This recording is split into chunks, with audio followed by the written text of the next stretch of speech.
watching Twin Tiers Evening News with Jeff Androlonis and Alexa Olson.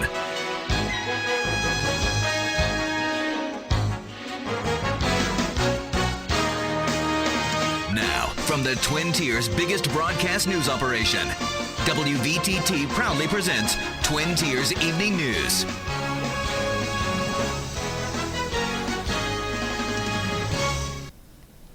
Good evening, I'm Alexa Olson. And I'm Jeff Androlonis. Good evening. The big story tonight on Twin Tiers Evening News.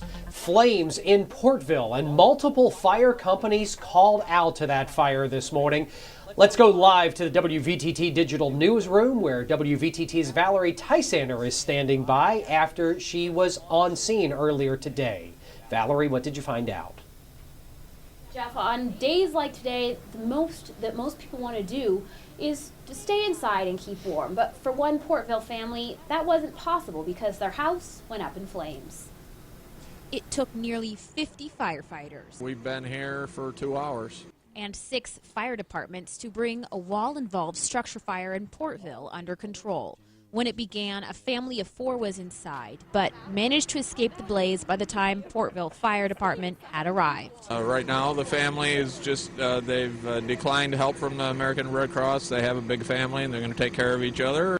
But their house, a single story off Lillibridge Road, wasn't quite so lucky. The inside of the house is a lot of smoke, heat, and water damage.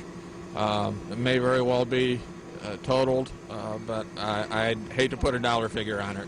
The cause of the fire is still being looked into. The Cattaraugus County Fire Investigation Team did pinpoint the area that the fire started to the back of the house. Right now, we believe the cause to be accidental.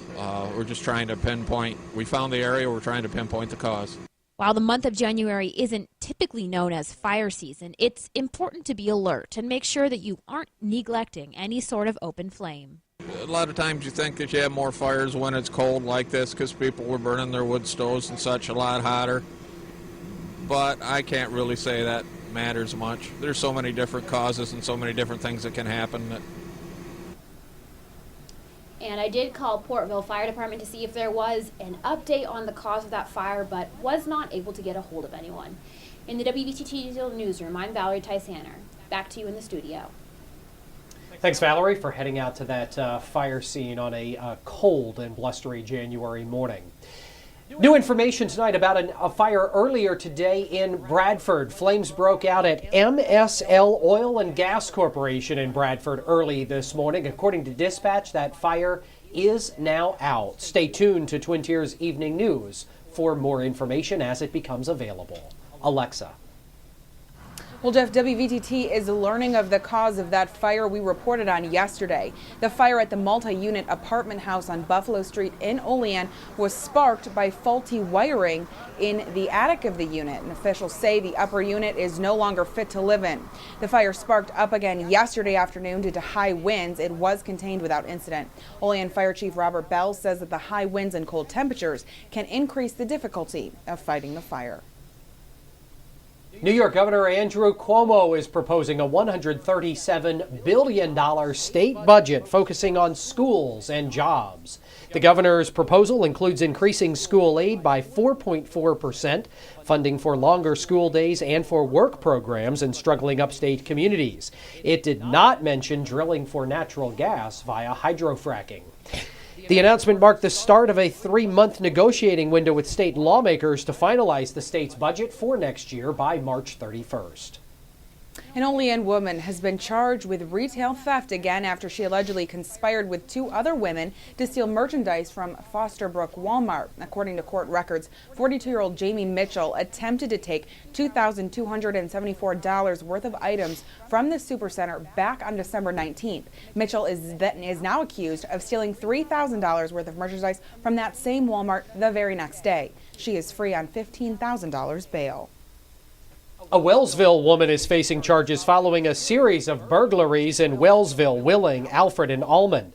31-year-old Ashley Millard of Wellsville is facing multiple charges, including 2 counts of second-degree burglary. Officials are still investigating the reports. Anyone with information is asked to call Wellsville Police. That telephone number is 585-593-5600. The Bradford City Council met last night and approved a note for $150,000 to demolish blighted houses in the city. The Office of Economic and Community Development also received an additional $150,000 to build 2 new houses. The OECD then sells those houses for a profit. A biomag wastewater treatment facility will not be coming to the Tuna Valley. The Bradford Sanitary Authority met yesterday. They decided to approve an alternative wastewater treatment plan system using a sequencing batch reactor that's similar to the one currently being used. Negotiations between McKean County and an employee union continue. McKean County Commissioners yesterday voted to extend the terms and conditions of the existing contract through the end of the month. Some 80 county employees are members of the Service Employees International Union Local 668. They've been working without a contract since the end of the year.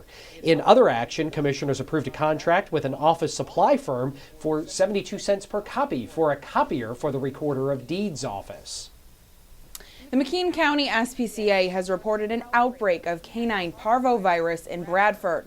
Canine parvovirus is highly contagious viral infection, most commonly characterized by vomiting, diarrhea, and decreased appetite in dogs. A less common form of the virus attacks the heart muscles of very young puppies and can often lead to death. Staff members at the SPCA say dogs that are up to date on shots should be at low risk, and any questions concerning the virus should be directed to the dog's veterinarian.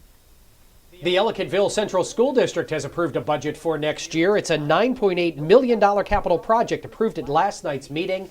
That sets it up for a public vote on March 19th. The project includes plans to move the gymnasium and create space for a large group instruction room.